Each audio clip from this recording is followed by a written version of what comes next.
Oars, axes, terror, then the sound of paradise burning.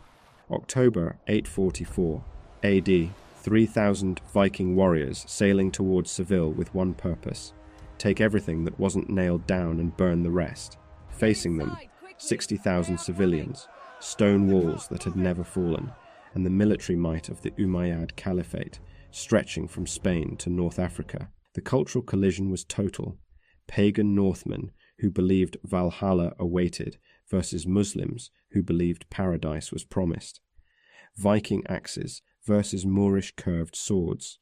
Dragon ships versus a civilization that had never heard the word Viking.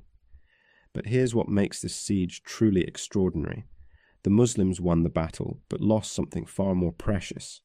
By the end of this video, you'll understand how 54 ships terrorized an empire, why Seville's fall echoed across the Mediterranean for a century, and how one raid forced Islam to build its first Atlantic navy.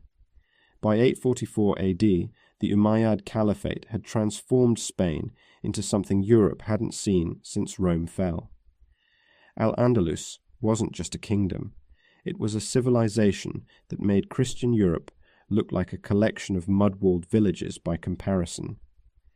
While Frankish peasants huddled in wooden hovels, the citizens of Córdoba walked streets paved with stone and lit by oil lamps. While European monks copied manuscripts in freezing scriptoriums, Islamic scholars in Toledo translated Greek philosophy and advanced mathematics in libraries containing hundreds of thousands of books. This was the golden age of Islam, and nowhere shone brighter than Spain. Consider the scale. Córdoba, the capital, held 500,000 souls, making it the largest city in Western Europe. Its great mosque could hold 40,000 worshippers beneath arches that seemed to float on forests of marble columns. The city boasted 700 public baths, 300 mosques, and libraries that would make modern universities weep with envy. Running water flowed through aqueducts built with engineering knowledge inherited from Rome and perfected by Islamic science. But Seville was the jewel in this crown of wonders. Sitting on the Guadalquivir River, 60 miles inland from the Atlantic coast, Seville, in 844 AD, held approximately 60,000 people, making it one of the largest cities in the western Mediterranean. The city's wealth came from geography and agriculture. The river connected it to the sea, allowing trade goods to flow in from Africa and the east. The surrounding countryside, irrigated by Islamic engineering, produced olives, wheat, and oranges in quantities that fed cities and filled treasuries. The great mosque of Seville rose above the city like a mountain of white stone and red brick. Markets overflowed with silks from Damascus, spices from India, gold from Africa. The city's workshops produced leather goods so fine that Cordovan leather would carry Cordoba's name into a dozen languages. Goldsmiths and silversmiths worked precious metals with techniques Christian Europe had forgotten centuries ago. Seville's defences matched its wealth. Stone walls 20 feet high ring the city, built on Roman foundations and maintained by Moorish engineers. Towers studded the walls at regular intervals, each one manned by archers who could rain arrows on anyone approaching. The garrison numbered perhaps 2,000 professional soldiers, cavalrymen who had trained in the Moorish tradition of mounted archery and swift maneuver. Most importantly, Seville sat 60 miles upriver. The Guadalquivir was navigable by small boats and barges, but the sandbars and shallow sections meant no warship could reach the city, or so the Moors believed. But here's where it gets insane. While Al-Andalus built libraries and perfected irrigation, something very different was happening in the frozen north. The Vikings, descendants of Germanic tribes who had never submitted to Rome, had perfected a technology that would change the medieval world. The longship wasn't just a boat. It was a weapon that could strike anywhere there was water deep enough to float a barrel. A Viking longship measured 60 to 80 feet long, powered by 30 to 60 oars and a single square sail. But what made it revolutionary was the draft. A fully loaded longship, carrying 50 warriors and their equipment, drew only 3 feet of water. 3 feet. A Mediterranean warship needed 8 to 10 feet. Roman galleys had needed even more. This meant Vikings could sail up rivers that other nations considered impassable barriers. They could beach their ships on any shoreline and be fighting within minutes. They could raid deep inland, strike fast, and escape before armies could muster. The longship's design was elegant brutality. Overlapping oak planks, clinker-built and sealed with tar and animal hair, created a hull that was both flexible and strong. The keel, cut from a single oak timber, could bend and twist with the waves without breaking. When the wind failed, 30 oarsmen could maintain a steady 5 knots for hours. When they needed speed, all hands on oars could push the ship to 8 or 9 knots in bursts. The dragon prow wasn't just decoration, it was psychological warfare. The carved dragon or serpent head, often painted in bright colours and fitted with real fangs or metal teeth, announced to everyone who saw it, "Death comes on the water." By 844, Vikings had been raiding for 50 years. They had sacked Lindisfarne in England, raided deep into Francia, attacked Ireland so many times that they had established permanent settlements. Dublin wasn't an Irish city. It was a Viking slave market. They had sailed to Iceland, Greenland, and beyond. They had served as mercenaries in Constantinople, where the Byzantine emperor employed Varangian guards who had walked from Scandinavia carrying axes that could split shields. The Viking warrior culture was built on 3 pillars: reputation, plunder, and death with honor. A man's worth was measured by his courage in battle and the wealth he brought home. Cowards were exiled. Heroes were immortalized in sagas. Death in battle guaranteed entrance to Valhalla, where warriors feasted and fought until Ragnarok. Their weapons reflected this ethos. The Viking war axe wasn't the woodcutting tool of peasants. It was a purpose-built killing instrument. The Dane axe, favoured by elite warriors, featured a 6-foot hardwood shaft topped with a crescent blade of pattern-welded steel that could measure 12 inches across. A skilled warrior could cleave through shield, armour and bone with a single stroke. Lighter hand axes served as backup weapons and throwing implements. Viking armour varied by wealth. Poor warriors fought in leather and padded cloth. Middle-class fighters wore mail shirts that covered torso and thighs. The wealthy few could afford full mail hauberks that weighed 30 pounds and could turn most blade strikes. Round wooden shields, bound with iron and painted in bright colours, completed the ensemble. But what truly set Vikings apart was their complete lack of fear regarding their enemies' gods or civilizations. Christian monasteries, Muslim cities, pagan temples, all were equally valid targets. The Vikings didn't care about your theology, they cared about your gold. In the spring of 844, a fleet of approximately 54 longships departed from somewhere in Scandinavia, or possibly Viking-controlled Ireland. The sources don't tell us the exact origin. What we know is that they sailed south through the Bay of Biscay, raided the coast of Galicia in northern Spain, then continued south along the Portuguese coast. They were hunting for a prize worth the 2,000-mile journey. When they reached the mouth of the Guadalquivir River in late September or early October 844, the Viking scouts saw something that made every warrior's heart beat faster: a river leading inland, and 60 miles upriver, visible reports of a wealthy city. The Muslims of the region had heard rumours of northern raiders attacking Christian lands, but they had no concept of what Vikings were. They had never seen a longship. They had never fought warriors who wielded 2-handed axes and believed death in battle was the highest honour. They were about to receive an education. The dragon ships turned east and began rowing upriver. 54 vessels carrying approximately 3,000 warriors, moving at a steady pace against the current. The shallow draft that made Mediterranean admirals laugh meant the Vikings could navigate sections of river where Moorish vessels ran aground. Local fishermen saw them coming and fled to warn the cities, but the words they used made no sense to Moorish officials. Ships with dragon heads, tall warriors with yellow hair and axes, pagans who don't fear God. The officials dismissed the reports as peasant panic, probably Christian pirates from the north. The garrison could handle pirates. As the longships approached Seville in the first days of October 844, the watchmen on the walls finally saw what the fishermen had tried to describe. 54 vessels moving in disciplined formation, dragon prows cutting through the water, oars rising and falling with mechanical precision. The garrison commander ordered the gates sealed and sent urgent messages to Córdoba, but the messages would take days to arrive, and more days for a relief force to assemble. Seville was on its own. The Vikings beached their longships on the riverbank south of the city, just beyond arrow range of the walls. Then they did something that would haunt Muslim nightmares for generations. They planted their feet, raised their shields, and began the war cries of the north. 3,000 voices raised in pagan battle songs that spoke of Odin and Thor and Valhalla. The sound carried across the water and over the walls like thunder promising storm. Inside Seville, 60,000 civilians and 2,000 soldiers waited behind stone walls that had never been breached. They had food for months. They had water from wells.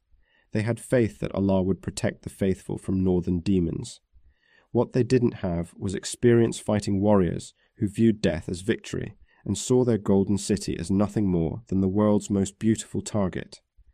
The siege of Seville was about to begin, and when it ended, Islam would build its first Atlantic navy. Dawn broke on October the 1st, 844 AD. The citizens of Seville woke to a sight that defied comprehension. 54 dragon ships lined the riverbank like a fence of serpents, their carved prows staring at the city with painted eyes that seemed almost alive. Behind them, 3,000 Vikings formed into ordered ranks, their round shields creating a wall of colour, their axes catching the morning sun like a forest of steel. The garrison commander, whose name has been lost to history, made his assessment. The walls were strong. The garrison was professional. These northern barbarians had no siege engines, no towers, no apparent plan beyond showing up with axes and attitude. He was about to learn why Vikings didn't need siege engines. The first attack came at mid-morning, not against the walls, but against the suburbs outside the city proper. Seville, like most medieval cities, had grown beyond its walls. Markets, workshops, homes for the poor, all sprawled across the land outside the stone defences. These suburbs held perhaps 10,000 people who had no protection beyond distance and hope. The Vikings fell on them like wolves on sheep. What happened next still haunts the Arabic chronicles. The raiding parties moved with practiced efficiency, breaking into groups of 50 to 100 men, each targeting specific sectors. They weren't disorganized barbarians. They were professionals executing a plan they had perfected from Ireland to Francia. The killing was mechanical. Moorish civilians who fought died quickly under axe blows. Those who fled were run down by warriors who had spent their lives training for exactly this kind of work. But the Vikings weren't just killing, they were sorting. Old men and women with no value as slaves or labourers were cut down. Young men and women of breeding age were captured, bound, and herded toward the ships. Children above age 8, valuable in slave markets, were taken. Children below that age were considered more trouble than worth. The mathematics of slavery were brutal and precise. By noon of the first day, the suburbs were burning. The Vikings had set fire to everything they couldn't carry, creating walls of flame and smoke that rose high enough to be seen from miles away. The message was clear: resist and watch everything burn, or surrender and perhaps survive as property. From the walls of Seville, the garrison and civilians watched their world burn. The screams of the dying carried on the wind. The smoke stung their eyes and throats, and through it all they could hear the Vikings singing, battle songs in a language that sounded like rocks grinding together, punctuated by the rhythmic crash of axes on shields. Here's where it gets worse. The garrison commander ordered a sortie. 500 cavalry, the pride of the Moorish military, armed with curved swords and composite bows, mounted on horses bred for desert warfare. They would ride out, scatter these barbarian raiders, and show them what real warriors looked like. The gates opened.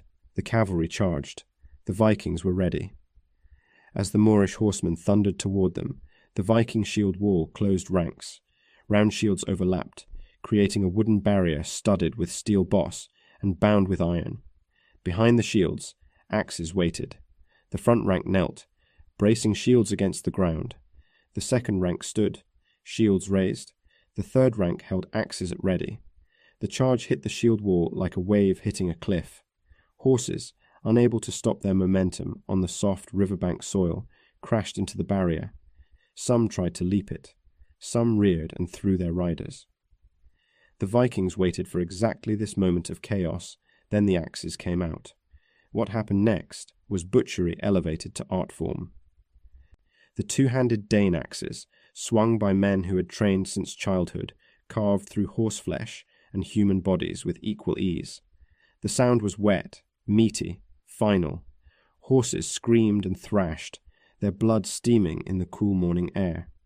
Riders who fell were finished on the ground, with quick axe blows to neck or skull. The sortie that was supposed to scatter barbarians lasted perhaps 10 minutes. Of 500 cavalry who charged out, fewer than 200 made it back inside the gates. The rest lay dead or dying on the riverbank, while Vikings methodically finished the wounded and stripped the dead of armor and weapons. The garrison commander watched from the walls and felt the first cold finger of doubt. These weren't disorganized raiders. These were soldiers who understood formation fighting and knew exactly how to counter cavalry. By the end of day 1, the suburbs were ash. Approximately 2,000 civilians were dead. Another 500 had been taken captive and were being held near the Viking ships.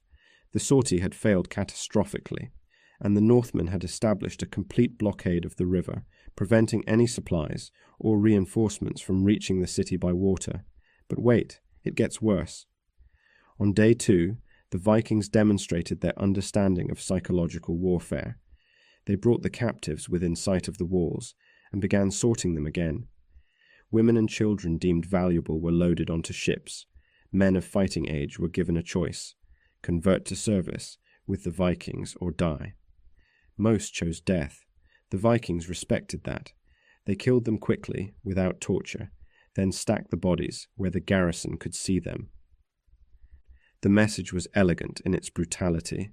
Resistance has a price, and we will make you watch us collect it. The garrison archers on the walls tried to disrupt this horror. Arrows arced toward the Vikings, but at 200 yards, even the best Moorish bows struggled for accuracy. The Vikings simply raised their shields and continued their work. A few arrows found gaps, wounding Vikings, but not enough to matter. By day 3, the pattern had become clear. The Vikings weren't trying to storm the walls immediately. They were starving the city, breaking its spirit, and making it clear that no help was coming. Every morning, they conducted raids on outlying farms and villages, returning with more captives and more plunder. Every evening, they held feasts within sight of the walls, roasting sheep and cattle they had taken, drinking captured wine, singing their pagan songs. The psychological impact was devastating. Inside the walls, food was still plentiful, but morale was crumbling. The civilians had never seen enemies like this, warriors who laughed while they worked, who showed no fear of death, who treated the siege like a celebration. On day 4, the Vikings changed tactics. They began probing the walls themselves, looking for weak points. Small groups would approach under cover of shields, testing the gates, examining the foundations, studying the defensive positions. The garrison archers would drive them back, but each probe revealed more information.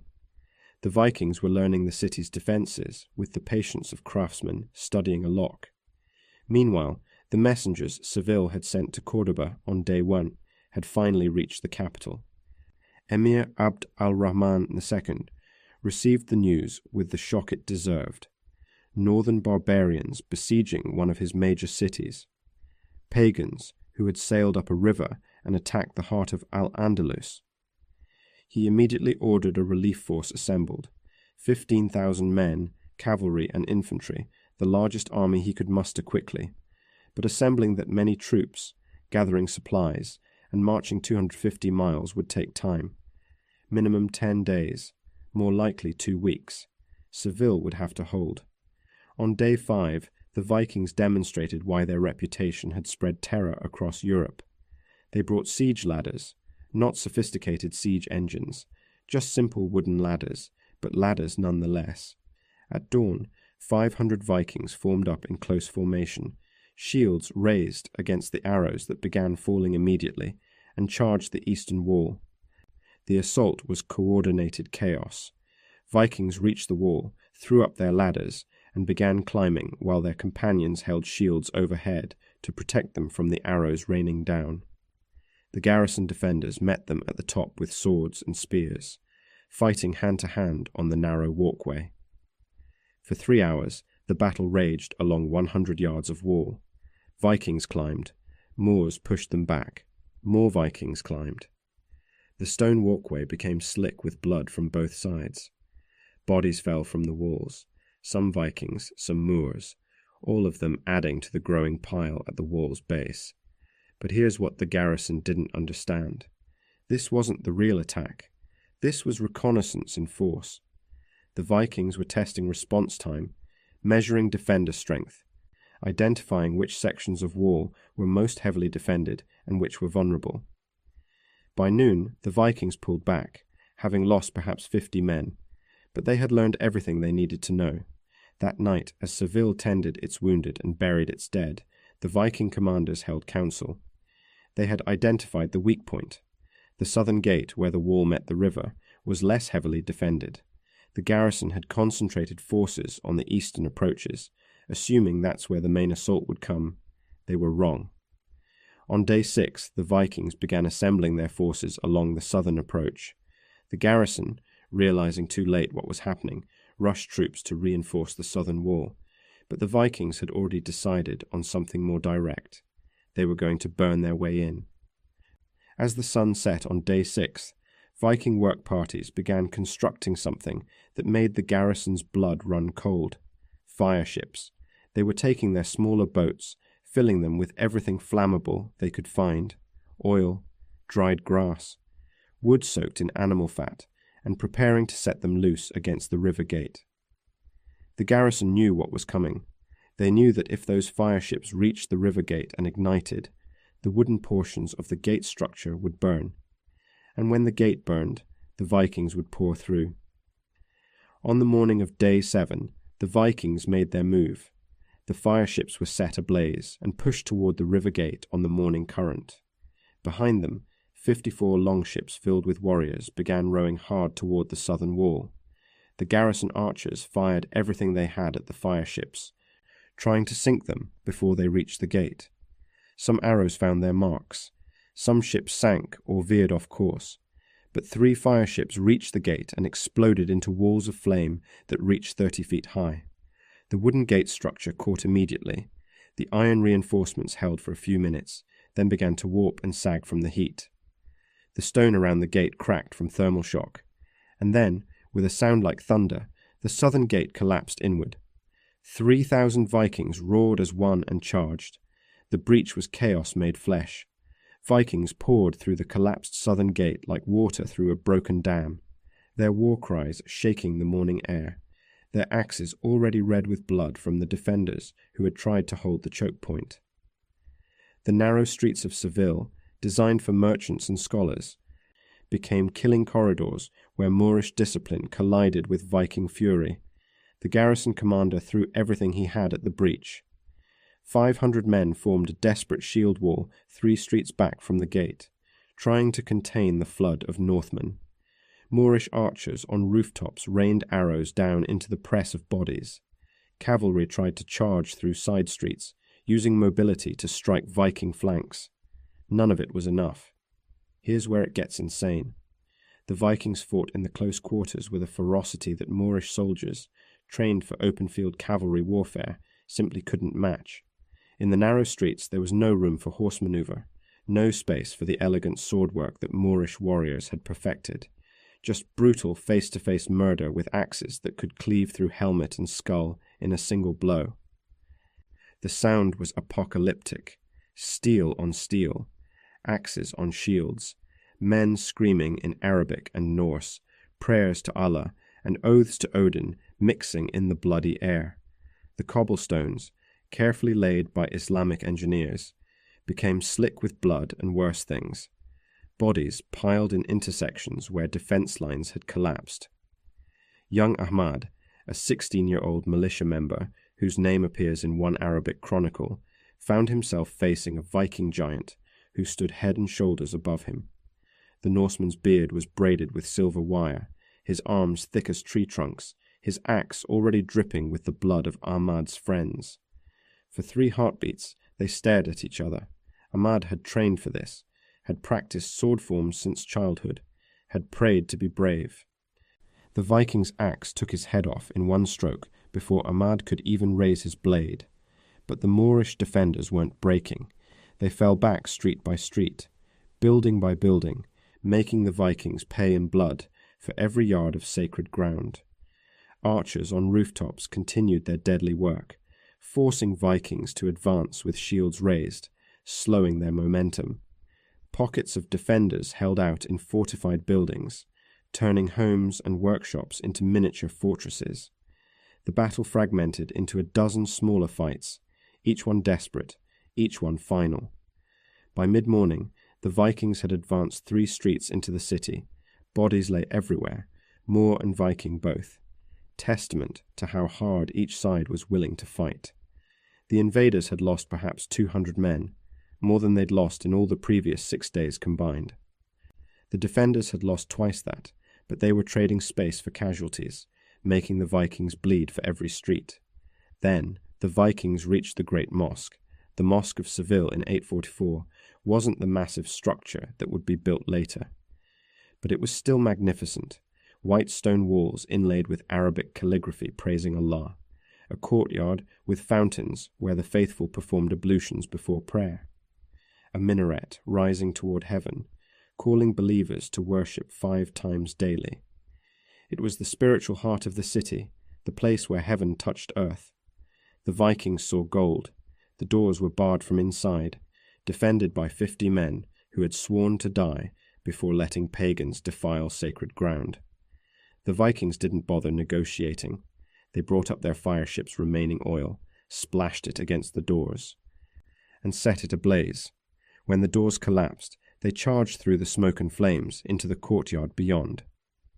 What happened in the Great Mosque became the darkest chapter in Seville's history. The defenders died fighting, true to their oaths, but they were overwhelmed in minutes. The Vikings tore through the building, stripping anything valuable. Gold candle holders, silver Quran stands, silk prayer rugs embroidered with threads of precious metal. Religious texts illuminated with gold leaf were torn apart for the gold, the priceless words of scholars scattered like garbage.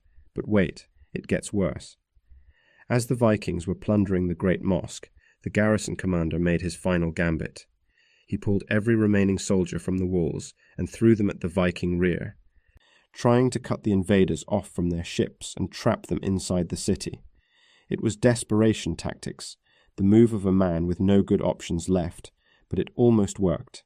The Vikings suddenly found themselves fighting on 2 fronts, the garrison attacking from behind, while civilians turned defenders fought from houses and rooftops ahead. For an hour, the outcome balanced on a knife's edge. If the garrison could hold long enough, if they could keep the Vikings contained until exhaustion and casualties forced retreat, Seville might yet survive. Then the drums sounded from the south, not Moorish drums, not the call to prayer, the deep rhythmic thunder of Viking war drums, beaten with a cadence that seemed to come from the earth itself. The sound meant reinforcements. More longships had arrived, or the Vikings who had stayed with the ships were now advancing to support their brothers. The garrison's counterattack stalled, then broke, then became a rout as men realized they were now fighting fresh Viking warriors while already exhausted. By noon, the organized Moorish resistance had collapsed. What remained were pockets of desperate men fighting to the death, and thousands of civilians hiding in homes, praying that the northern demons would pass them by. The plunder began in earnest. Vikings spread through the city like a plague, kicking in doors, dragging families into the streets, sorting the living by value. Goldsmiths and their stock were priority targets. The city's treasury, maintained near the governor's palace, was broken open and looted. Wealthy homes were stripped to the walls. The slave market, ironically, was raided for the chains and manacles that would be used on Seville's own citizens. The selection process was brutal mathematics. Women of childbearing age, valuable, taken. Children above age 8, valuable, taken. Skilled craftsmen who could bring high prices in Dublin or Scandinavia, taken.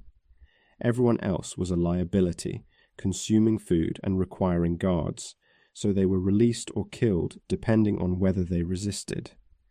Conservative estimates suggest the Vikings took between 8,000 and 10,000 captives during the sack of Seville. That's 1 out of every 6 people in the city, enslaved in a single afternoon. The killing was selective but savage. Garrison soldiers who surrendered were executed because armed men were dangerous and feeding prisoners was expensive. Wealthy men who tried to hide their gold were tortured until they revealed it, then killed. Anyone who fought back died immediately, usually from a single axe blow that ended debate before it could begin. But here's what historians still debate. The Vikings, for all their savagery, followed a code. They didn't torture for entertainment.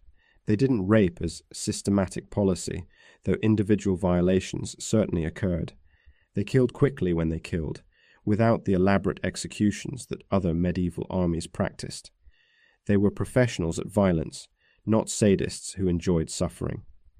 That distinction meant little to the citizens of Seville, watching their world end. By evening of day 7, the Vikings controlled approximately half the city. The great mosque was defiled. The treasury was empty. Thousands were captive. And fires burned in a dozen districts where buildings had been torched to drive out defenders, or simply because fire was the easiest way to announce dominance. Then the sentries posted outside the city began shouting warnings. Dust clouds on the northern road. Many, many dust clouds. The kind raised by thousands of horses moving fast. Emir Abd al-Rahman San's relief army had arrived. 15,000 men, cavalry and infantry, the full military might of the Umayyad Caliphate in Spain. They had force-marched the last 50 miles, riding through the night when news reached them that Seville's walls had been breached. The Vikings were now trapped inside a hostile city, with a professional army approaching, and only one escape route, back through the burning streets to their ships on the river. What happened next would prove that Viking reputation was earned not just in attack, but in withdrawal under pressure. The Viking commanders, whose names we don't know, but whose tactical genius we can infer from results, made their assessment in minutes. They couldn't hold the city against 15,000 fresh troops. They couldn't escape with all the plunder. They couldn't save all the captives. They had to choose, die rich or escape alive with what they could carry. They chose life, but they would make the emir pay for it. The Viking fighting withdrawal was a masterpiece of tactical discipline under pressure. They formed their captives into columns, put the most valuable plunder on carts, and began pulling back toward the river in organized units. The rearguard, 500 of their best warriors, formed a shield wall across the main avenue leading south, blocking the Moorish advance. The emir's cavalry hit that shield wall like a hammer striking an anvil. And like an anvil, the Vikings refused to break. They gave ground slowly, step by step, making the Moors pay in blood for every yard. The two-handed axes carved through horses and riders alike. The shield wall, constantly reforming as men fell, maintained cohesion through sheer discipline and the knowledge that breaking meant death for everyone. Behind the shield wall, the main Viking force loaded their ships with gold, silver, and 8,000 enslaved humans. The longships, designed for exactly this kind of rapid evacuation, filled quickly. The shallow draft meant they could be pushed off the bank even when heavily loaded. The Moorish infantry, arriving behind the cavalry, tried to push through to the riverbank, but the Viking rearguard held. For 3 hours they held, trading their lives for time. Of 500 men in that rearguard, perhaps 100 made it back to the ships alive. The rest lay dead or dying in the streets they had bought with blood. As the sun set on day 7, the last Viking longships pushed off from the riverbank, their decks packed with warriors, captives, and plunder. Moorish archers on the walls and banks fired everything they had, but the range was too great for accuracy. A few Vikings fell, arrows sprouting from backs and shoulders.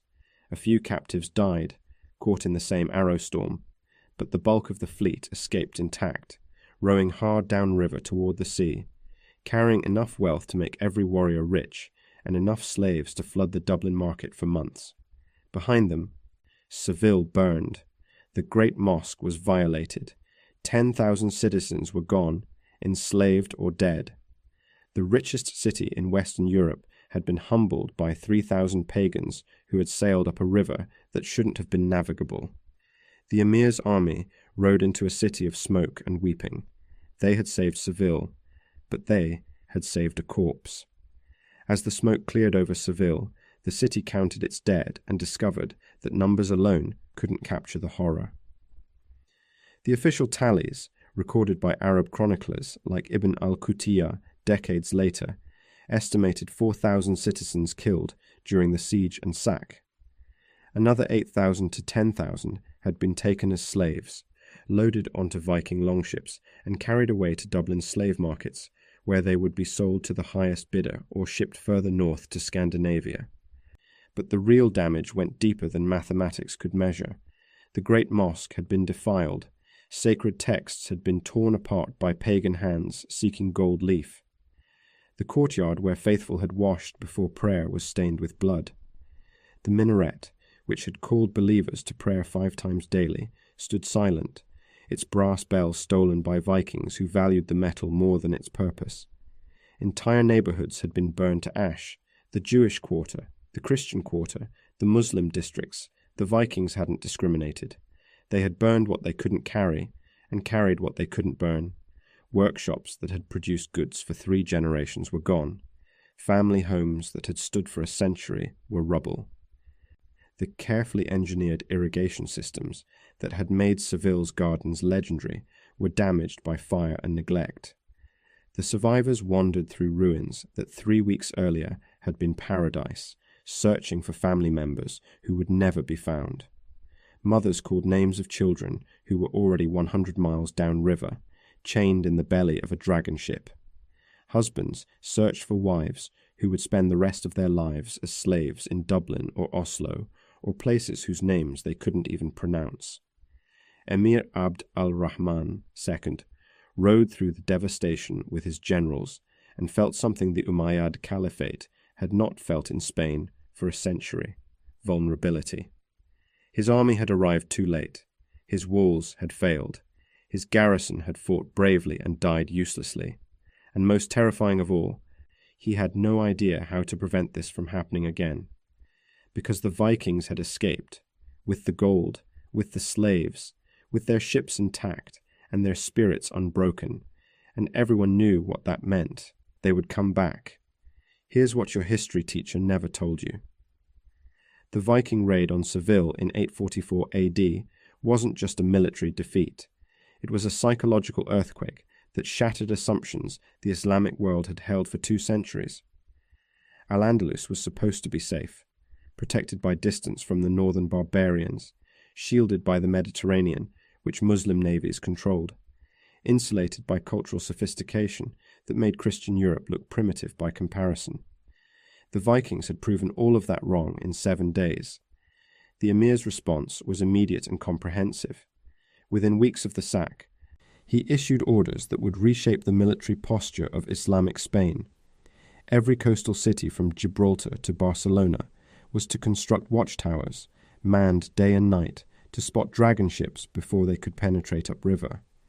The Guadalquivir itself would be fortified with chains stretched across the river at strategic points, barriers that could be raised to block ship passage.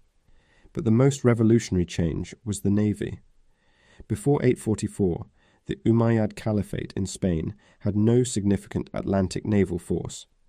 Why would they need one? The Mediterranean was their sea.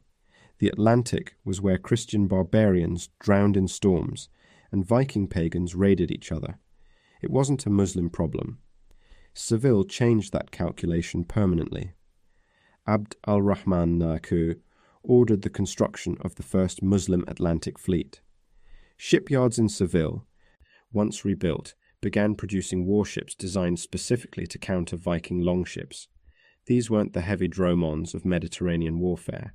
These were lighter, faster vessels, built with some of the same principles that made Viking longships so effective. Shallow draft for river navigation, oars for maneuverability when wind failed, but with additions the Vikings lacked: Greek fire projectors and professional archers.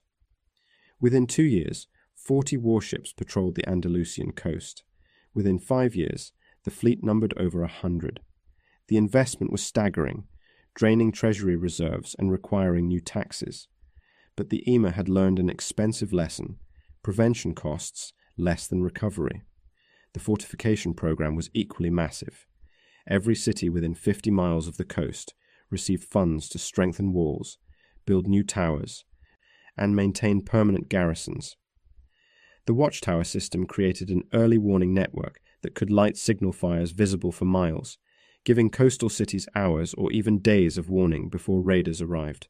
But wait, it gets worse for those who thought the Vikings were finished. In 859 AD, just 15 years after the Seville raid, another Viking fleet appeared in the Mediterranean. This one, led by the legendary Björn Ironside and Hastein, was even larger and more ambitious. They raided up the Rhone River in Francia. They attacked the Balearic Islands. They even reached North Africa and Italy, sacking cities from Morocco to Pisa. Al-Andalus, with its new navy and fortifications, fared better this time. Several Viking raids were intercepted at sea. Coastal cities, warned by watchtowers, had time to prepare defences or evacuate civilians. The Moorish navy, using Greek fire and superior knowledge of local waters, destroyed or captured several Viking ships. The 859 raids were still devastating, but they proved that Abd al-Rahman's investment had worked. The Vikings could no longer strike with impunity. The Mediterranean, once an open highway for dragon ships, had become contested waters. The cultural impact of the 844 raid echoed even louder than the military consequences. Arab chroniclers, writing decades later, described the Vikings with a mixture of horror and grudging respect. Ibn al-Qutiyya called them al-Majus, the fire worshippers, comparing them to ancient Persian Zoroastrians. He described warriors who feared neither death nor God, who fought with inhuman strength, and who treated warfare as celebration rather than tragedy. Other chroniclers were less measured. They called the Vikings demons sent by Satan to test the faithful. They described them as giants, 8 feet tall, with superhuman strength and appetites to match. The raids entered Islamic folklore as cautionary tales, warnings about what happens when believers grow complacent behind walls. The Christian kingdoms of northern Spain watched all this with mixed emotions. On one hand, anything that weakened the Muslims was strategically useful. On the other hand, Vikings didn't distinguish between Christian and Muslim when it came to plunder.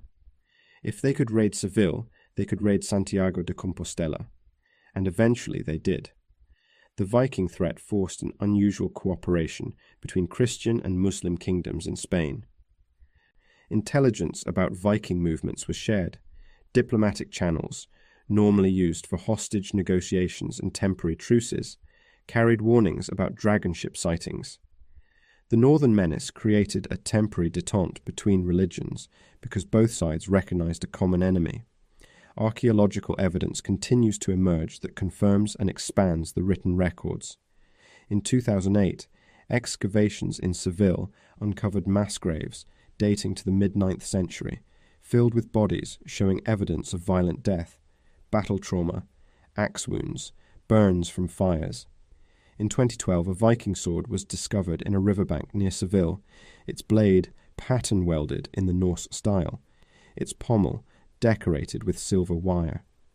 It had been lost or discarded during the 844 raid and preserved in mud for 200 years. Even more intriguing, DNA studies of modern civilian populations show trace amounts of Scandinavian genetic markers that likely date to this period. Not from the raiders themselves, but from children born to enslaved women who eventually escaped or were ransomed back.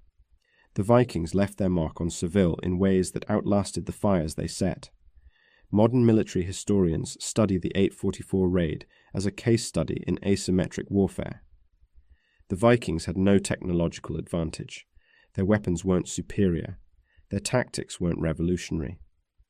What they had was mobility, surprise, and psychological warfare.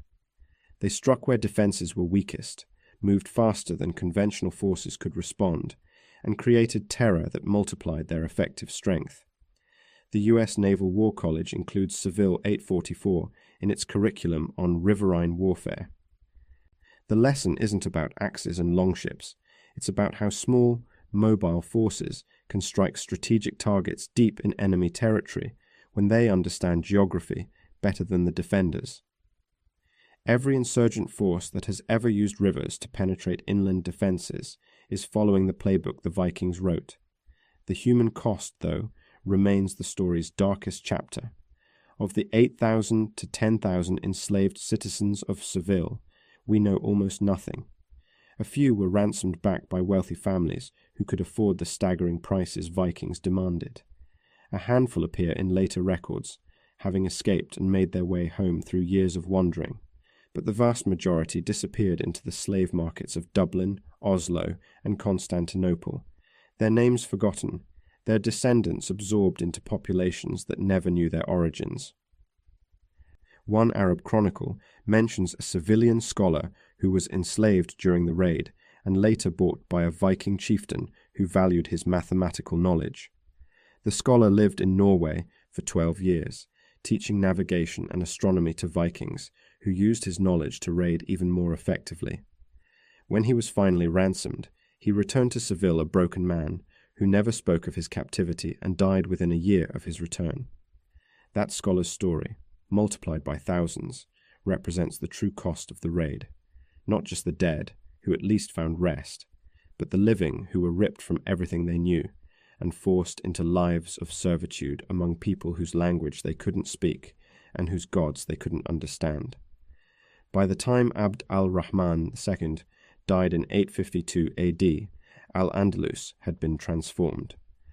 The naval force he created continued to grow, eventually becoming one of the most powerful fleets in the Western Mediterranean. The fortifications he ordered still stood centuries later, some of them surviving to the present day. The watchtower system evolved into a sophisticated coastal defense network that served Spain for 400 years. But the psychological wound never fully healed. The memory of dragon ships sailing up the Guadalquivir, of pagans desecrating the Great Mosque, of 10,000 citizens enslaved in a single week, remained embedded in Andalusian consciousness. The raid entered poetry, folklore, and historical chronicles as the moment when paradise learned it could burn. When the spring thaw came, revealing more than bodies, it revealed an empire's nightmare, proof that sophistication doesn't guarantee safety, that walls don't promise protection, that cultural achievement means nothing to men who come for gold and don't care which god you worship. The shield wall of history didn't just hold at Seville, it shattered, and when it reformed, both Muslims and Christians understood something they hadn't fully grasped before. The world was wider and more dangerous than their maps suggested.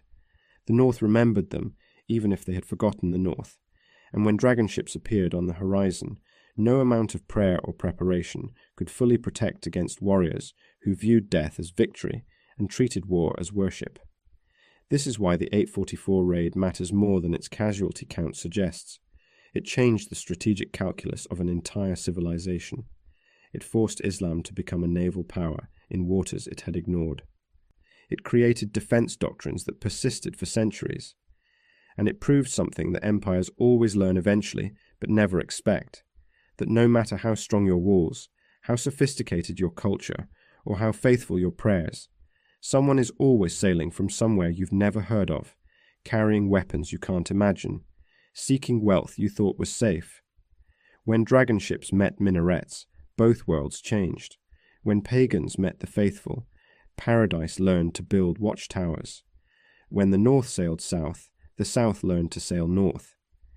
In that collision, the medieval world discovered what the modern world still struggles to accept, that safety is always temporary, walls are always vulnerable, and the next threat always comes from the direction you weren't watching.